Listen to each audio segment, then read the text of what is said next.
महाराष्ट्राचे मुख्यमंत्री देवेंद्र फडणवीस यांच्यासोबत मस्साजोग प्रकरणातील विषयावर संतोष देशमुख यांच्या परिवाराने बीडचे आमदार सुरेश धस यांच्यासोबत बैठक घेतली।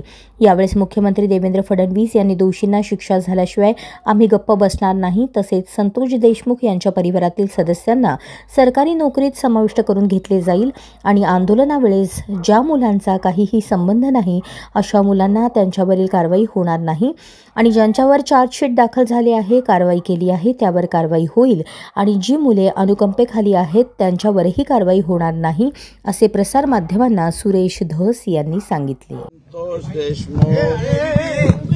यांचे कुटुंबीय आणि त्यांनी जवळपास माननीय मुख्यमंत्र्यांनी 45 मिनिट वेळ त्यांना दिलाय। आपण इथे होता आणि विजय बाबा वाकोडे हे मी पालकमंत्री असताना माझे मित्र होते।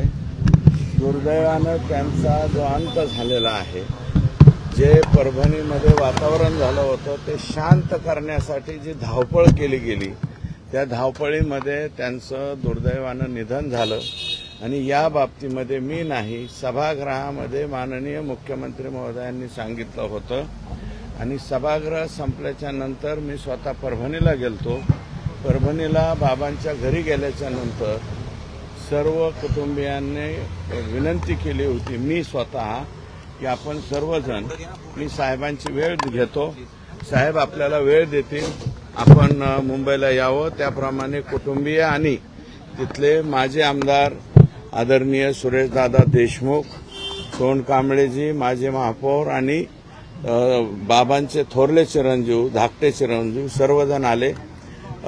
एक मुलगा त्या ठिकाणी शासनामध्ये घेण्याच्या बाबतीमधलं साहेबांनी आश्वासन दिले। घटना ही सगळा तिथला समाज भयभीत आहे आणि त्यामुळे मी ह्या मागणीसाठी जातोय। हे सुरुवातीला स्पष्ट केलंय मी, 4 ते 5 दिवसात प्रसार माध्यमांना बोललो होतो मी की देशमुख कुटुंबीय किंवा हा जो समाज आहे तो न्यायासाठी रस्त्यावर आलेला आहे, त्याच्यात जातीय रंग कोणी देऊ पण नका आणि देत पण नाही। मी वेळोवेळी स्पष्टीकरण दिलेलं आहे। जे माझ्या कुटुंबाला, जे आपल्या गावाला जे लोक आले ते लोक कुठल्याही जाती धर्माचे असू द्या, कुठल्याही राजकीय पक्षात असू द्या, त्यांनी एक माणूस म्हणून संतोष अण्णांना एक घरातला माणूस म्हणून न्यायाच्या भूमिका मांडलेल्या आहेत। हे जर कुणाला राजकारण वाटत असेल तर ते चुकतायत त्या गोष्टीला, कारण न्याय मागणे हे राजकारण नाही। मी वेळोवेळी स्पष्टीकरण दिले की हे न्यायाची भूमिका आहे सगळ्यांची आणि न्यायाची भूमिका सगळ्यांचीच असली पाहिजे, मगच न्याय मिळणार आहे।